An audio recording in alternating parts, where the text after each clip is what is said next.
talk is entitled From Space Use to Demography, Hierarchical Statistical Models in Wildlife Ecology. So many questions in ecology, conservation, and wildlife management revolve around quantities such as population size or population dynamics, species distribution and habitat use, species richness, and diversity. And all of these things really boil down to very simple questions, namely, how many individuals or species are there, and where are they? Now that may sound trivial, but really there are many problems when we try to establish these quantities. The first problem is a very common one you're all familiar with. Typically, we cannot survey everything we're interested in. And the solution to that is the basic fundamentals of statistics, sampling, and estimation.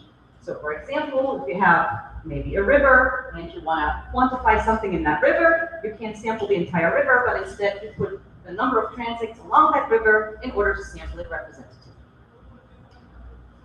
The second problem is that even the places that we go to observe organisms, we usually observe them with some sort of error. There are many types of observation error. There can be random error. Imagine you're trying to count flowers of a certain species, and there's a lot of them. Well, then it's hard to count them precisely. You may overcount, or you may undercount. You may have some random error in your observations. You can also have misidentification if you're studying species that look very similar to each other. That'll cause errors in your data. But the type of error that I'm going to deal with exclusively today, so I'm going to ignore those other two, I'm going to focus today on what's called imperfect detection. And that's where an animal is there, but we fail to see it. And that can happen for a variety of reasons. For example, our equipment can fail, or the animals can just blend into the environment really well. For example, can everybody see that there's a cat in this picture? No, I think once I pointed out, it's right here. It's a Pallas cat, blending in really well into the background. So so that's the problem that I'm going to be talking about today. So we have observation error, and another complication is that that error can vary with the method we use, the species we study, the habitat we work in. And what that means is that the thing we're interested in, that ecological quantity or process that we're studying, we really observe it imperfectly, and the level of imperfection varies. You can imagine that if you're studying elephants, it's quite easy to see them and to identify them. But if you're studying a small carnivore that lives in dense vegetation, it's going to be much harder to see. And the solution to this problem is really the joint modeling of both the ecological process we're interested in and the observation process that generates our data. And so today I'm going to give you a brief introduction into the general ideas of hierarchical models to address imperfect detection. Again, I'm going to ignore the other observation errors, just going to focus on that one. And then I'm going to give you two case studies. One using occupancy modeling to estimate species occurrence patterns, and the second one, much more complex, models, spatial capture recapture models to estimate density, spatial distribution, and population dynamics all in one model. And then I'll give you a very brief outlook. So fundamentally, a hierarchical model, as the name already suggests, is a model that has multiple levels, and the levels depend on each other. So for example, you could have a hierarchical model depending on how you sample something. You could have a landscape with discrete patches of habitat, and imagine that in each patch you have multiple locations, here these red dots, where you quantify something, whatever that may be. Well, then you have this patch level in your data collection, and patches may be characterized by some variables like patch size or level of isolation. And then on top of that, you have the point level, right? You measure something at each of these points. Let's call that y. But all of these points in that patch are affected by the same value of x because they're all in the same patch. They're all experiencing the same level of isolation or patch size or whatever it is. And so in that sense, this level is dependent on the level below. So that's the general structure of a hierarchical model. Now, in using hierarchical models to address the problem of imperfect detection, the two levels we're dealing with is at the bottom, the level that's called the ecological state. That's the thing we're trying to understand, whether that's species occurrence or species abundance or distribution, community composition, anything. The thing we want to understand, the ecological state, is at level 1. And the thing we're stuck with are actual field observations. And that could be species detections, counts of individuals, individual detection, depends on the kind of data you're collecting. The whole point is that this level here is an imperfect representation of that level that we're interested in. We have to deal with that somehow. So how does imperfect detection affect data? Let's think about it a little more strategically. Imagine a very simple ecological state, species presence. Is the species there, yes or no? So here we have two locations, one where the species is absent, denoted with a 0, and one where the species is present, denoted with a 1. Now, if we go there and try to see that species, because we want to know whether it's present or not, at a site where the species is absent, well, we can't observe it. We'll never observe it because it's not there. But at a site where the species is present, well, we can be lucky or successful and actually observe it, or maybe we don't spend enough time there, the species is really good at hiding, we end up not observing the species. So in a real life situation, of course, we don't know the true ecological state. That's the whole reason we're going to the field and collecting data. We want to understand, is the species there, yes or no? And so the big problem then are these observations that failed, where we didn't detect the species, because now we have to decide, well, did we not see it because it's not there, or did we not see it because we just failed to see it, we didn't search for long enough, or for whatever reason, we didn't use a good enough method. And so that's the problem we're trying to tackle with these hierarchical models. The same principle applies when the ecological state is abundance. So imagine you want to enumerate how many individuals there are. Let's say there are 5 squirrels in that little woodland that you're studying. But when you go out there, you usually are not lucky enough to observe all 5. You'll observe some sort of fraction of the animals that are there. Like in this example, maybe we just observed 3.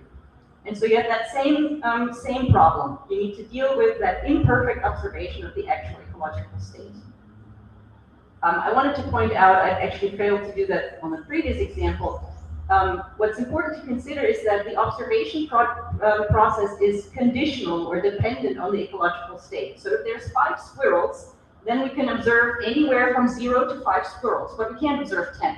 So in that sense, these two levels are always linked together in that dependence.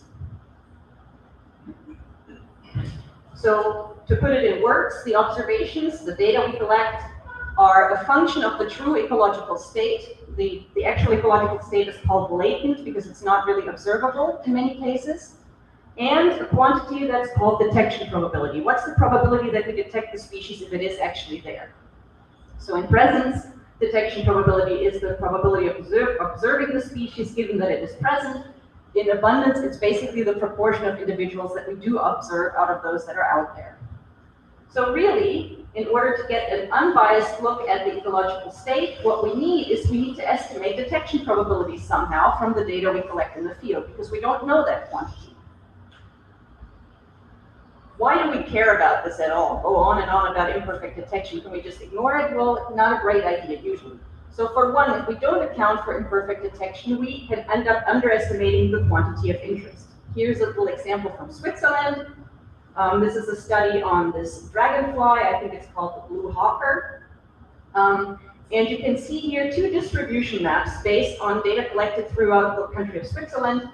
And on the left-hand side, you have a model that does account for imperfect detection, and on the right-hand side, a model that does not account for imperfect detection.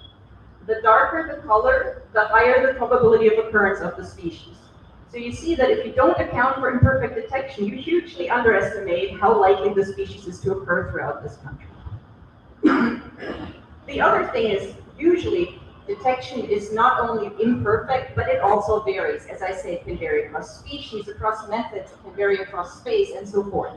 And so if we don't account for that variation in detection probability, then we will even get biased effect estimates of ecological correlates. So for example, here's a study that we did more than 10 years ago, where we took photographic data of this little cat species, it's a leopard cat, from 3 study sites in Malaysia.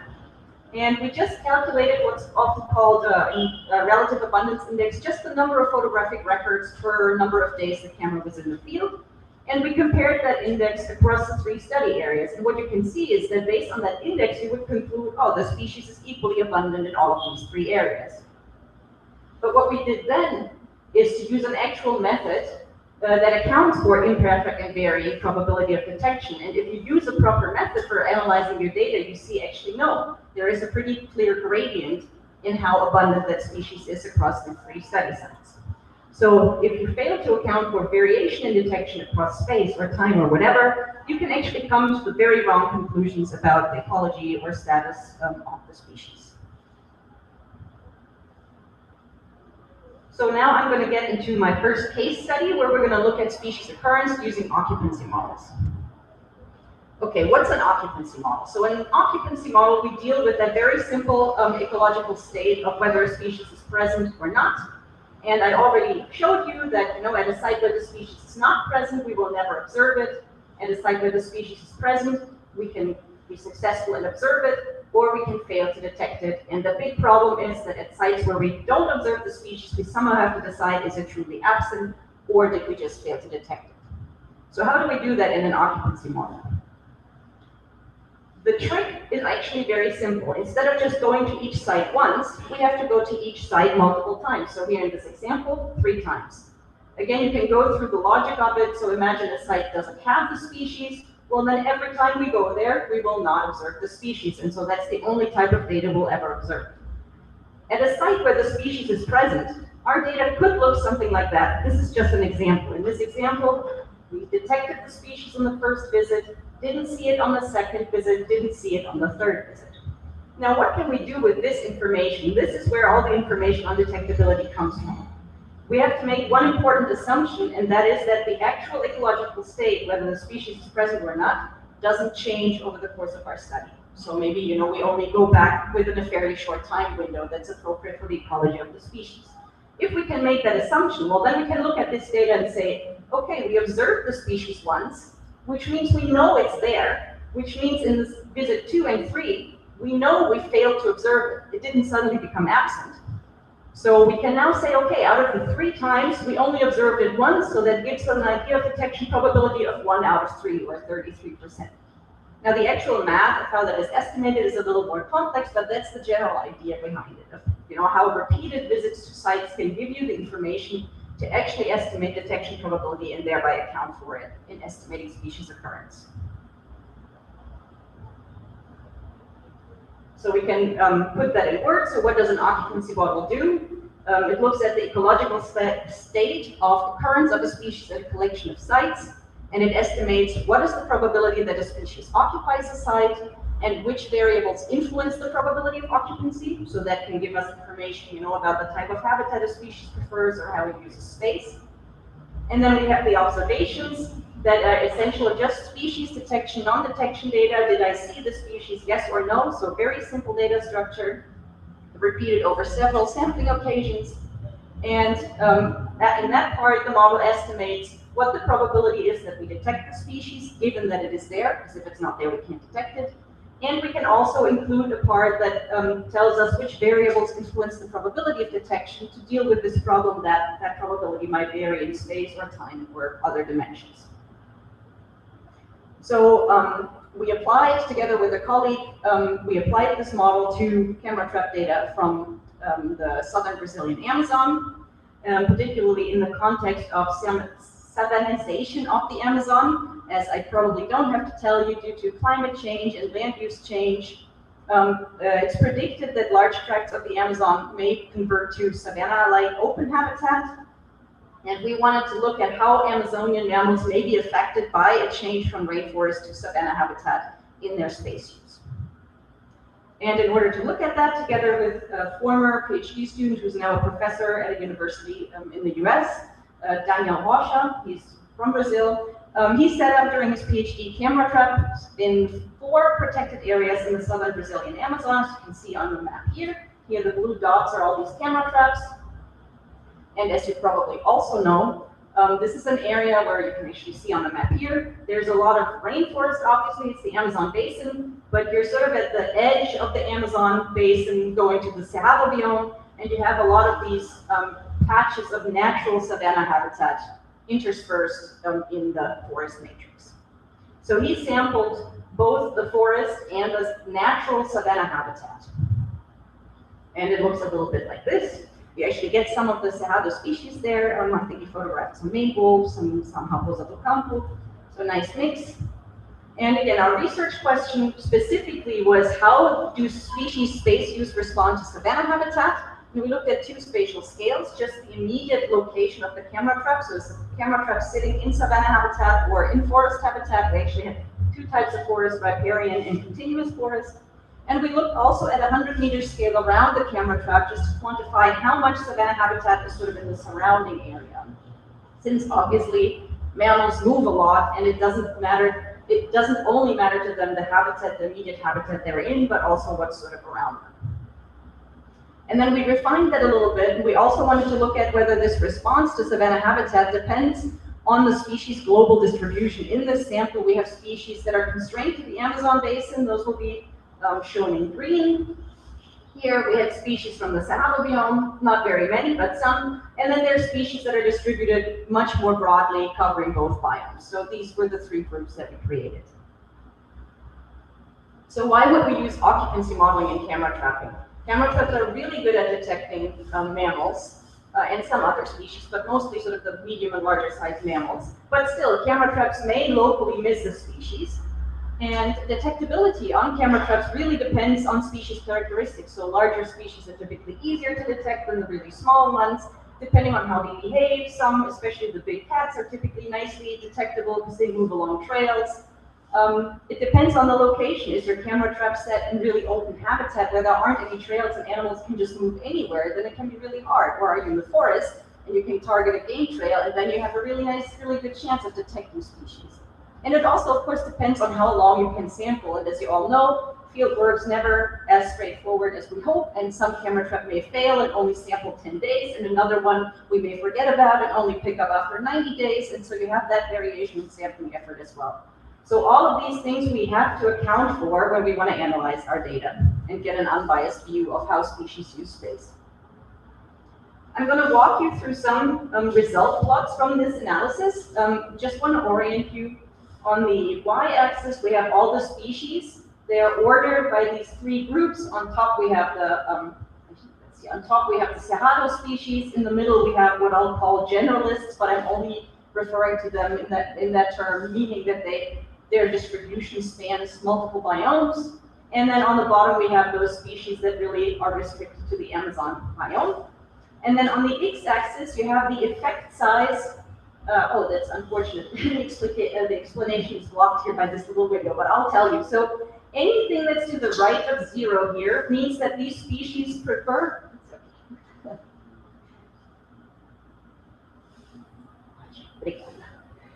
So anything that's to the right of 0 here means that the species is more likely to use savanna habitat over forest habitat, and anything that's on the left means the species is actually less likely to use savanna habitat compared to forest habitat. So this is the results for the immediate local habitat. So is that camera trap sitting in savanna? Is it sitting in riparian forest? This is actually just for savanna. And what you can see is not surprising. The 4 Cerrado species really like to use cameras that sit in the middle of the savanna. The 5 Amazon species really dislike savanna. They really prefer to use forest. What was interesting to us was that all of these that we're calling generalist species based on their broad distribution, they also all really reacted negatively to savanna. They really avoided savanna habitat. And then we look at that at the larger scale, right, at that 100-meter scale around each camera trap, and we did that separately for the 3 immediate habitat types. And we don't have to go into detail. The general structure of the plot is the same. You see, though, that, again, the Amazon species respond negatively to savanna habitat at the larger scale. It's less clear for the Cerrado species, and the generalist species also a little bit less clear, but as soon as the camera trap is in savanna habitat and has a lot of savanna around it, they really don't like it. They really avoid that kind of habitat. And so what we concluded from these patterns was that most mammals, even those that have really wide global distributions, will probably lose access to the habitat they prefer under savannization.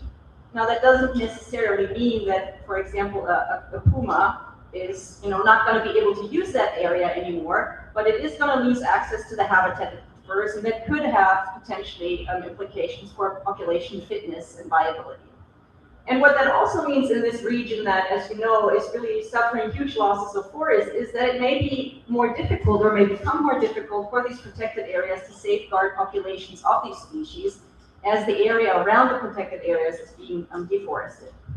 And then, of course, what we did was look at natural savanna habitat, which was by design. We wanted to see how these animals respond to natural savanna habitat that isn't disturbed very much, at least by humans.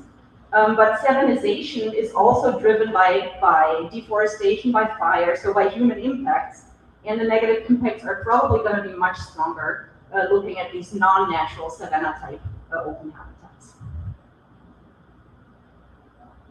To give you a brief outlook on occupancy models, they are incredibly widely used owing to the relative ease of data collection. All you need to know is, did I see the species, yes or no, on these repeated visits? And that means you can apply these models to all sorts of sampling techniques. You can use direct observations, you can use eDNA, iDNA type data, you can use any sort of signs, tracks, nests, anything that tells you something about the species being present or not. They are also, as a method, endlessly adaptable, and that's because they're conceptually quite simple, right? There's two levels, both just say, is the species there, yes or no? The other level says, did I see it, yes or no? So it's a structurally very simple model, and that makes it very adaptable in many ways. And what I showed you was actually a community model. That means that data from multiple species are analyzed together. You can have dynamic models looking at how occupancy changes over time. You can have occupancy models that look at species interactions. There are all sorts of extensions to the most basic model. What's a probably obvious drawback is that occurrence is a very coarse measure. It only tells you, is the species there, yes or no? And that doesn't necessarily tell you something about how well the species is doing in a location. And if you're interested in that, then you really have to move to a quantity of population size. And that's going to be the topic of my second case study, where we'll look at density, spatial distribution, and population dynamics in the context of spatial capture-recapture models. So that's sort of the opposite end. Occupancy is straightforward, simple data collection, fairly straightforward model. Spatial capture-recapture requires much more data. It is a more complex model, but also allows you to do a lot more with the data. So we already saw that the problem when we're trying to establish abundance is that we have imperfect detection, which means that we typically don't count all the animals that are out there. Fundamentally, these two values are linked by this. There is one equation, I lied.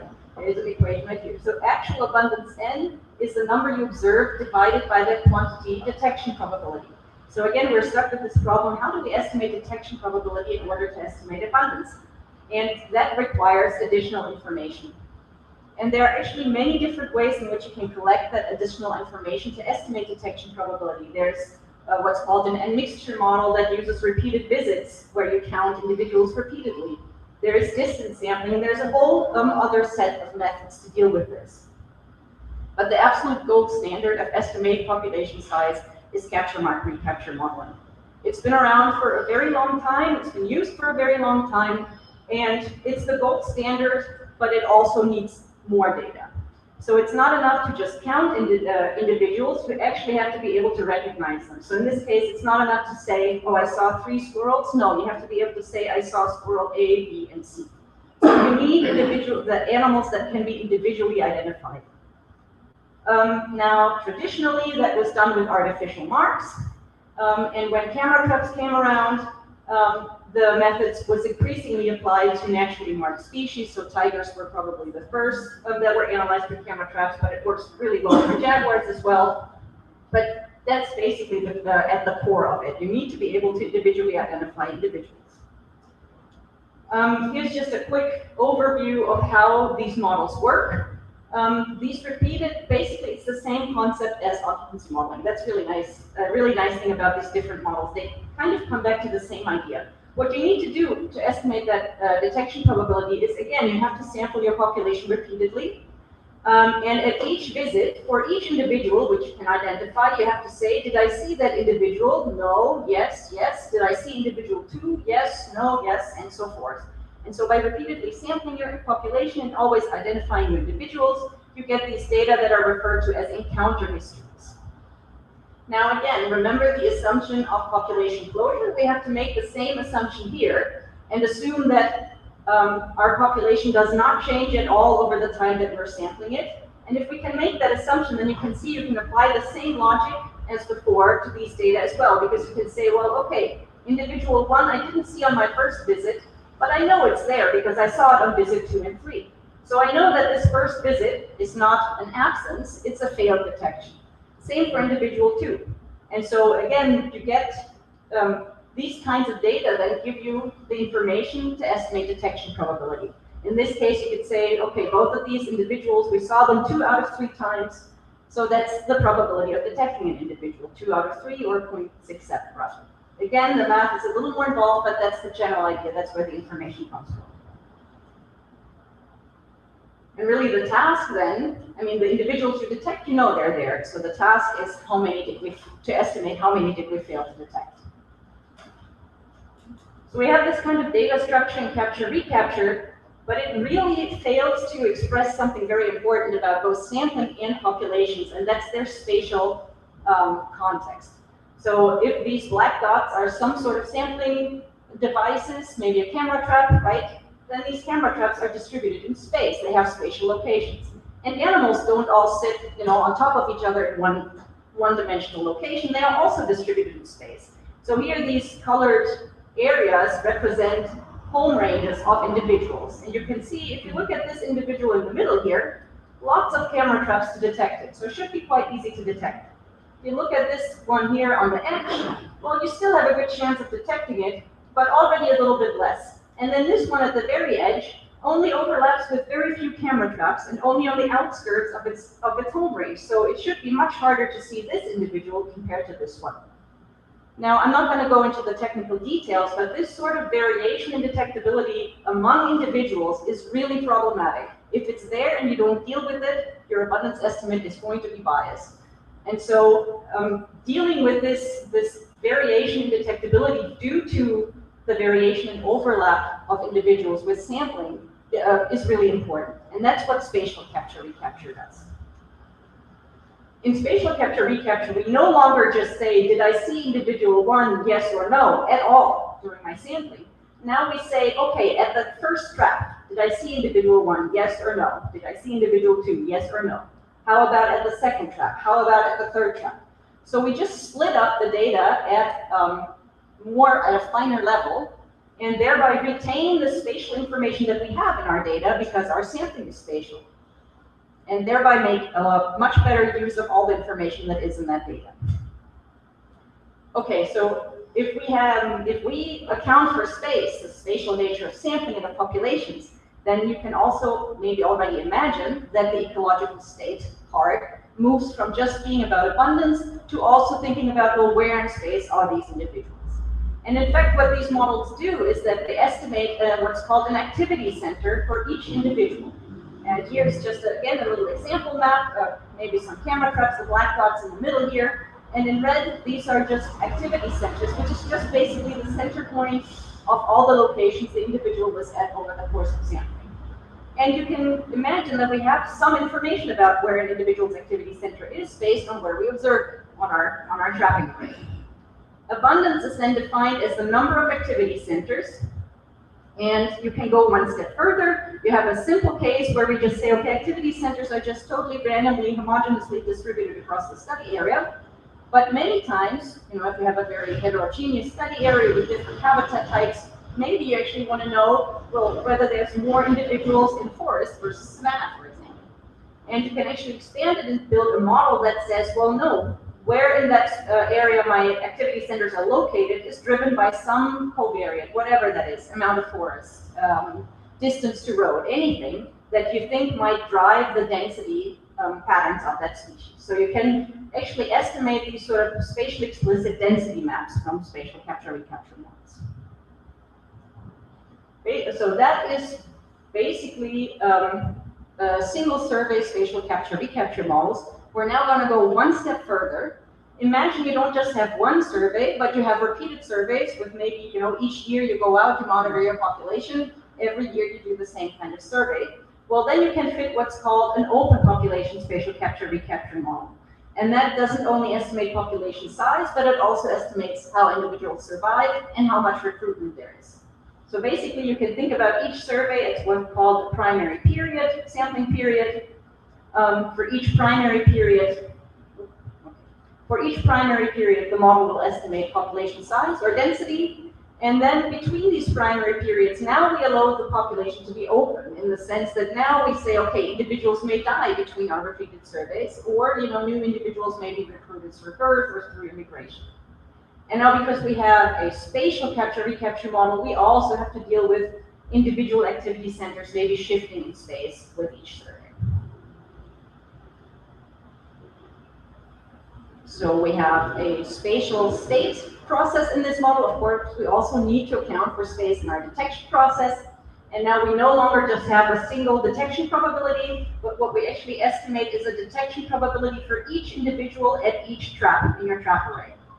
And just keeping it simple, we say that the detection probability of an individual at a particular trap is a declining function of the distance of that trap from the individual's activity center. So if that's an individual's activity center here, where that S is, we assume that as we get further away from that center, the individual spends less time there, and so we're less likely to detect it the further away we are from that activity center. And that decline is governed by some function that has a number of parameters. In the simplest case, it has a baseline detection and just a scale parameter that tells you how quickly that decline happens. So we're not going to go more into detail here. I think that's more than enough. But that's basically a spatial capture-recapture model. So together with former postdoc, Dr. Ana Sanz Perez, we applied that open population spatial capture-recapture model to monitoring data of the Pyrenean brown bear population. So the Pyrenees are a mountain range along the border of Spain and France, and as many large carnivore populations in Europe, this particular bear population became almost extinct in the 1990s. I think they were down to maybe 3 or 4 individuals.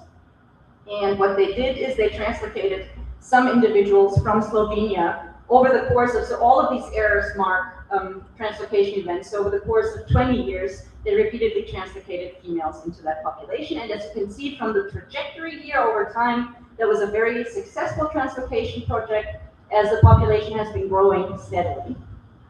But what's also been observed is that the expansion in space has been rather limited. So what we wanted to look at is to characterize the spatial and demographic structure of this expanding population and to see whether the spatial structure differs between age categories and males and females. Because in bears, females are phillopatric, the males are the one that head out, and so you could expect different spatial structures for those two sexes. So we looked at 3 age classes: bear cubs, subadults, and adults in our spatial capture-recapture model, and we used just a subset of the monitoring data. They've been monitoring them for a long time, but you can see they have this massive monitoring program here. All of these dots are traps. They use hair traps because bears aren't readily individually identified just on photos, so they use hair traps and genetics. They combine the hair traps with camera traps though because the hair doesn't tell you about the age. So they combine the hair for the individual identification with the cameras to see, whether someone's a cub or a subadult or an adult. Our state process, we looked at whether bear density is a function of the distance to the population origin. You see a spatial representation of that here. And the blue areas are here what we call the population origin. That's where those last few remaining bears were in the 90s, and that's where the translocated bears were put. So that's sort of the core of the population from where it should hopefully expand. And then we also allowed for the different age categories to have different survival probabilities. As you probably also all know, in these long-lived mammals, males often have lower survival probability, but also the adult ones typically have higher survival than the young ones, so we wanted to account for that. And from the results, we looked at the spatial distribution of sex and age categories over time. So here's just some results, just to give you an idea. Basically, survival probabilities were very high. I don't know if you can read that, but adults had like a 90% annual survival probability. That makes sense for a long-lived large species. You can see that over the 5 years of data we looked at, abundance increases steadily, also makes sense in this growing population. And here's a map of bear density that came out of that spatial capture-recapture model. And not surprisingly, you can see that the density is highest close to what we call the population core. So clearly, again, this population has been growing but not expanding very much. We then, to look at the age and sex structure in space, we divided the total study area into two areas. We call it the core, again, close to the population core, and the periphery, that's the area that's further away from the core. And we looked at how the different sexes and ages are distributed. And this is a plot that I always get confused by, so I'm just going to point out the key message here. If we look at all individuals, again, in purple, that's the proportion of a given group in the core, and in green, the proportion of a given group in the periphery. And on the left here, you have the males, and on the right, you have the females. And the key message is that you have more males in the periphery than the core, the higher numbers here. So more males in the periphery than the core, but more females in the core than the periphery. So again, the data reflect the philopatric behavior of female black bears. And so what we see here is that we have a population expansion at two speeds. The males, and I didn't go into it, but the subadults to some degree tend to expand and move more into the periphery. The females and the cubs tend to stick to the core of the population. So there is potential for further population expansion and growth, but there also may be a little bit of a problem for these expanding male bears of not encountering mates in these more peripheral areas because the females just haven't made it there yet. In general, I should say, oh no, you can't see that here. So we saw a fairly high proportion of cubs in the population, so it seems to be a well-reproducing population with high survival and recruitment. So we feel very confident that it will continue to grow over time. So to just again give you an outlook of spatial capture-recapture models, it's really a modeling framework that goes beyond abundance. I showed you a little bit of modeling variation in density as a function, to that distance from the core, but you can modify the models to also look at resource selection. You can model connectivity. You can model spatial population dynamics and dispersal. So once you take space into account in these models, again, there's really a lot of different questions you can ask. And many of these questions have traditionally been asked or answered using telemetry, which is an invasive, it's very useful, but an invasive method that doesn't necessarily always work in all circumstances or for all species. And to just give you a final overall outlook, hierarchical models are just this really flexible general framework where we just have to, define the ecological state that we're interested in, express it in some sort of statistical model, and then define the observations, and again define them in some sort of statistical model, and link those two. And that's really, it's a very general framework, and that again makes it very adaptable. So by having just these two components, you can, for example, build a model that is really tailored to the type of observation you have. So one example is in spatial capture-recapture, sometimes you may fail to identify an individual because you take a bad picture or you have an imperfect genotype or something. And you can actually expand these models to account for that, proportional non-identifiability. You can imagine, if you're interested in abundance, I told you there are all these different ways in which you can estimate abundance. We only looked at one. You can say, okay, I have the state abundance, and then I have multiple observation processes that can inform that state at the same time, and you can just combine them using this framework. So you can combine data. You can also come up with way more complex state models. So they're multi-scale community models. It kind of has no end.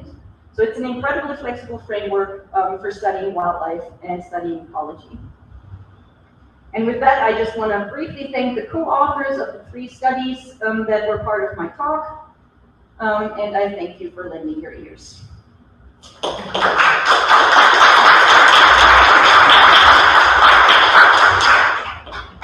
Muito obrigada, Rahel, pela excelente palestra. Eu acho que até eu que não entendo nada de estatística, consegui captar várias informações aí. E a gente vai abrir então para perguntas, quem tiver.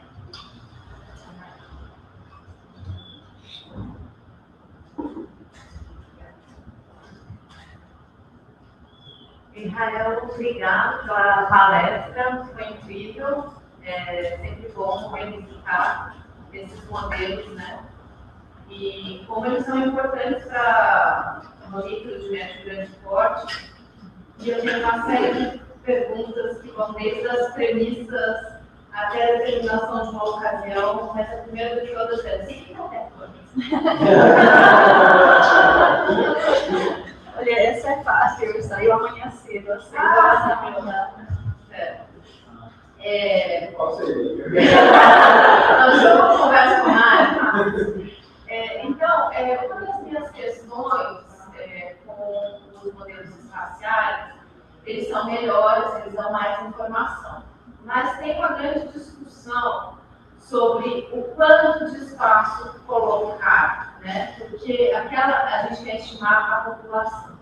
E a gente está estimando qual população. Né? Então, a gente escuta muito sobre isso. E fica uma coisa muito subjetiva. Eu estou estudando a população da minha área de estudo. E que provavelmente não seja única, né? Dependendo da área que seja maior, né? Então, por exemplo, hoje eu trabalho no sul de Goiás, numa área que é hipótese de Mata Atlântica com Cerrado. E aí, o que a gente tem lá? 2 parques estaduais, um de Cerrado e um de Mata Atlântica, e no meio do caminho, 59 quilômetros das nossas 75 num corredor. Então, eu poderia perguntar, a minha população do Parque 1, a minha população do Parque 2, a minha população da minha área de estudo. Então, isso para mim é sempre uma grande confusão filosófica do que perguntar, inclusive porque se a gente vai definir tamanhos de área de vida para auxiliar na parte do modelo espacial, isso muda se a área é protegida ou se não é. Né? Então, eu vou fazer uma série de perguntas aí, só para aproveitar todos os comentários. Essa é uma. Como definir a área de estudo? A outra, eu acho que você falou um pouquinho, eu tenho uma situação que eu não consigo identificar todos os meus animais. Então, eu tenho animais identificáveis e não identificáveis. Isso para mim é um pouco difícil, eu não entender como colocar no modelo, né? Porque parte da população eu conheço, mas a outra parte eu não conheço, e aí essa outra parte ela fica tão difícil quanto, né? Essa segunda pergunta. A minha terceira pergunta, ela tem a ver com, por exemplo, lá nós temos dados agora de 3 anos. É muito difícil para eu pensar o que eu gostaria de fazer. Fazer várias populações fechadas, estimativas de população fechada, comparar. Escolher o mês, eu quero todo junho e vou fazer isso aí.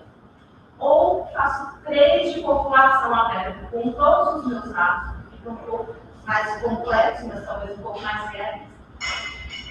E também um pouco mais difícil, porque a população aberta tem uma série de premissas também.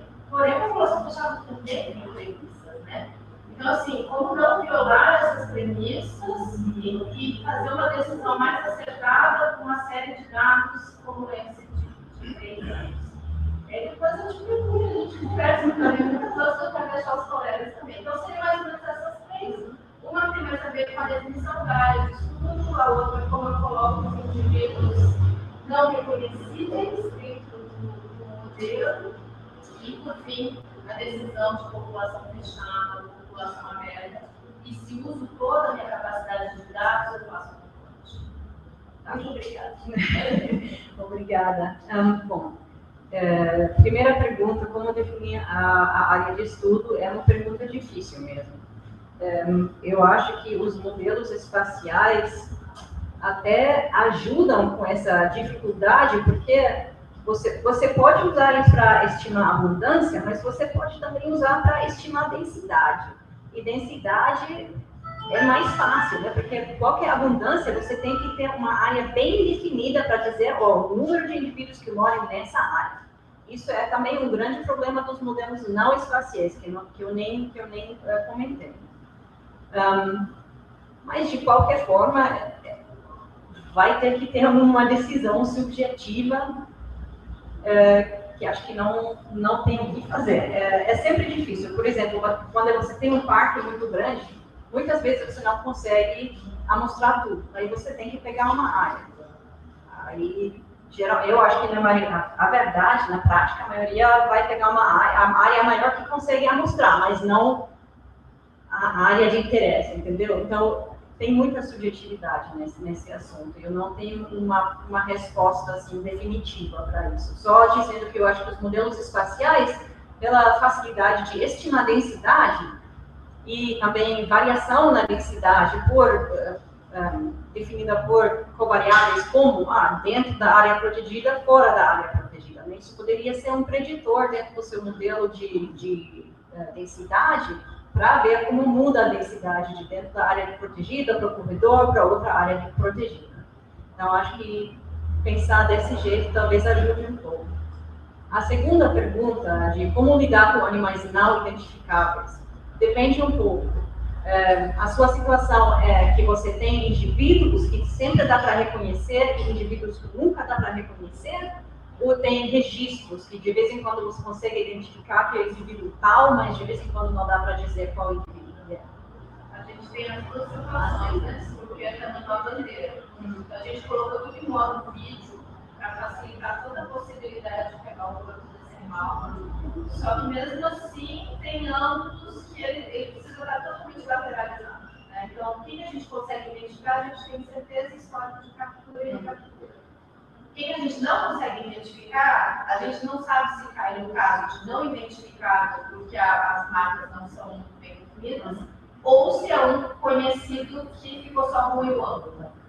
Infelizmente, é a situação um pouco mais complicada, a outra ia ser mais fácil. Por exemplo, eu tenho uma aluna, não é bem minha aluna, mas eu ajudo ela, e ela estuda leopardo, e tem melanismo na população dela, então ela consegue identificar todos os leopardos normais, mas não consegue identificar os pretos. Aí é bem simples, não é bem simples, mas é mais simples lidar com essa situação. Na sua situação, o tipo de modelo é de Mark Recite, que é um modelo um pouco mais envolvido, tem mais parâmetros, mas existe tanto não espacial como espacial. Só que é um pouco mais difícil porque tem que fazer ajustes no modelo que não são tão simples. É meio difícil explicar aqui na frente assim rápido. Mas existem, esses são modelos de Mark Recite models. Quando você tem, às vezes dá para identificar, às vezes não dá. Então são modelos mais complicados, mas existem. E tinha mais uma pergunta, não tinha? Peraí. A população aberta ou fechada?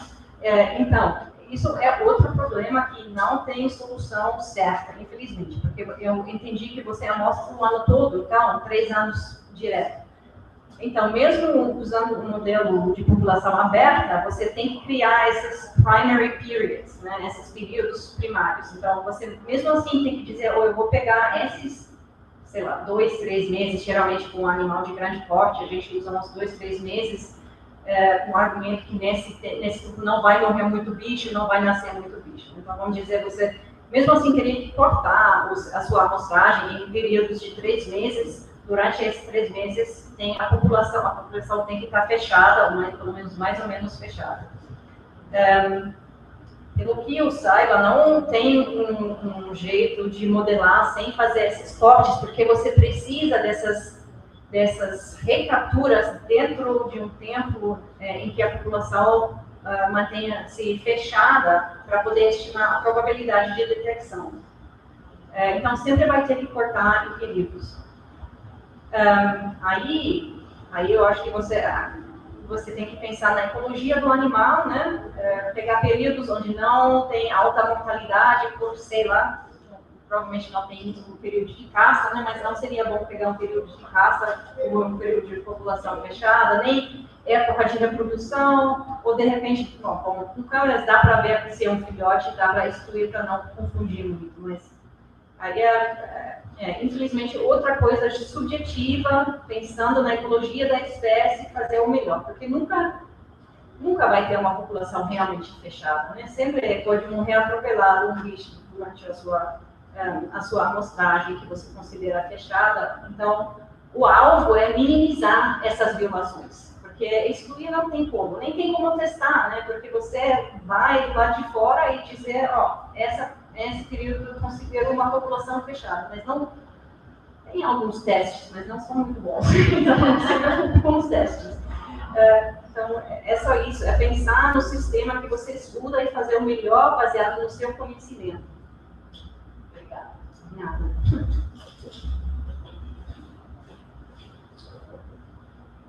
Mas tem uma pergunta da internet aqui, gente, que é do Gabriel. Calma lá que está em inglês. Apesar de modelos hierárquicos serem bem estabelecidos na literatura, eles ainda são pouco usados em censos e programas de monitoramento para espécies ameaçadas, que geralmente ignoram detecções imperfeitas. Eu adoraria ouvir a sua opinião sobre esse problema e como ele difere em relação às regiões tropicais e temperadas. Muito obrigada, uma pergunta muito boa. Primeiro, eu concordo que muitas vezes não são usados em programas de monitoramento, tanto de espécies ameaçadas e espécies que são manejadas, por exemplo, muitas vezes também tem monitoramento. Com espécies ameaçadas, eu acho que um problema é que muitas vezes são muito raras e esses modelos são mais complexos, né? Tem 2 níveis, então qualquer complexidade você precisa de mais dados. Então isso já dificulta. Então quando você tem uma espécie extremamente rara ou muito difícil de detectar, você muitas vezes pode acabar com um conjunto de dados que simplesmente não contém informação suficiente para utilizar esses modelos, especialmente os de captura e captura. Tá? Daí, às vezes tem como remediar, utilizar dados auxiliares. Por exemplo, a gente teve um caso com Florida Panther, né? Onça parda lá da Flórida, que é super ameaçada. E a gente teve um conjunto de dados que tinha, acho que 3 ou 4 indivíduos. Então, não dá, uma amostra muito baixa. Então, a gente juntou isso com informação de telemetria, que dá informação sobre onde o animal mora, como usa o espaço, todas esses aspectos que vão nesses modelos espaciais, mas que a gente não tinha informação suficiente dos dados das câmeras. Aí, combinando os 2 conjuntos de dados, a gente conseguiu fazer uma estimativa da população. Mas daí você vai criando um modelo ainda mais complexo. Aí muitas vezes falta o conhecimento estatístico e técnico para fazer esses ajustes aos modelos. Esses modelos, hoje em dia, já melhorou muito, porque agora quase todo mundo aprende a mexer no R e tem muito pacote R que implementa esse tipo de modelo. Então, quem domina o R, eu diria que hoje em dia não tem muita dificuldade de, pelo menos, usar modelos de ocorrência e até de captura e captura. Tem bastante programas que ajudam. Mas, uma vez que você parte do modelo básico, que você mesmo tem que fazer ajustes, aí vira outra pergunta, vira outra coisa. Então, acho que isso é um dos problemas principais, que muitas vezes falta esse conhecimento técnico de fazer esses ajustes necessários para os contextos locais, os problemas locais. Então, muitas vezes acho que tem remédio, mas teria que colaborar com alguém que tenha esse conhecimento técnico, que saiba programar um modelo diferente. Então, acho que isso é o principal problema. Mas também realmente melhorou muito de 10 anos para cá, há 10 anos atrás para cá, porque o pacote Seeker tem muitos modelos, tem até modelos de Mark Site. E se você demora um pouco a aprender, né, a mexer com pacotes R, mas se você domina o R, você consegue aprender como usar esses pacotes. O pacote Unmarked é super acessível e está sempre expandindo com os modelos que estão oferecendo. Mais perguntas?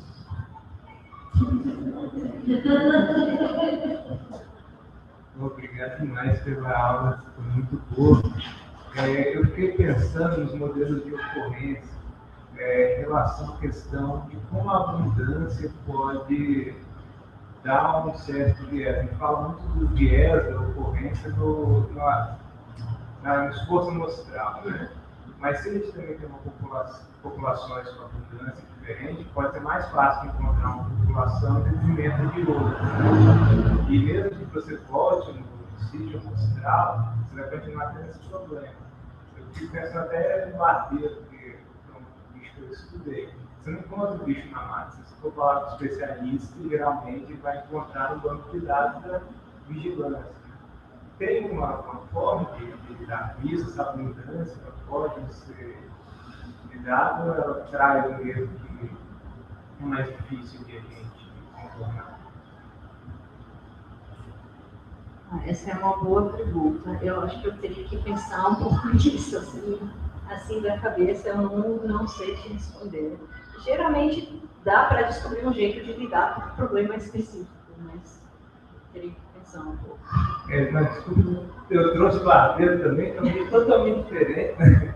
Eu só trouxe porque essas espécies, né, de vetores de doença, elas trazem uma série de complicações na obtenção dos dados que a gente às vezes não sabe como lidar tanto com a atividade humana.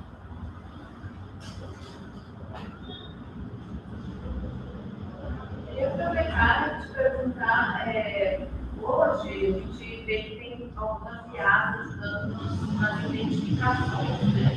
Se você conhece alguma IA trabalhando com vídeo, e se isso, porque assim, eu sei IAs que trabalham com foto, né? E até tem vários grupos já de grades específicas, até no Brasil, internacionais, que trabalham com isso. Mas a gente está trabalhando com vídeo por conta da identificação, né? Então, eu tenho um grupo de meninos lá, sendo uma bunda na frente do computador e criam todos esses vídeos, né? E a gente buscou muito tentar saber se haveria alguma IA dedicada a vídeos, e até o momento a gente não encontrou. Então, não sei se você tem algum conhecimento assim, sobre identificadores, IAs, identificação. Infelizmente não. Não, eu sinto muito. A gente não trabalha muito ainda com esses modelos de inteligência artificial, porque eu trabalho bastante com esse conjunto de espécies tropicais, que tem muita espécie rara, e geralmente esses modelos são muito ruins com espécies que não têm um monte de dados para treinar. Então, geralmente as pessoas com quem trabalham acabam com a bunda na frente do computador, que é a inteligência humana. Obrigada. Mais perguntas? Não?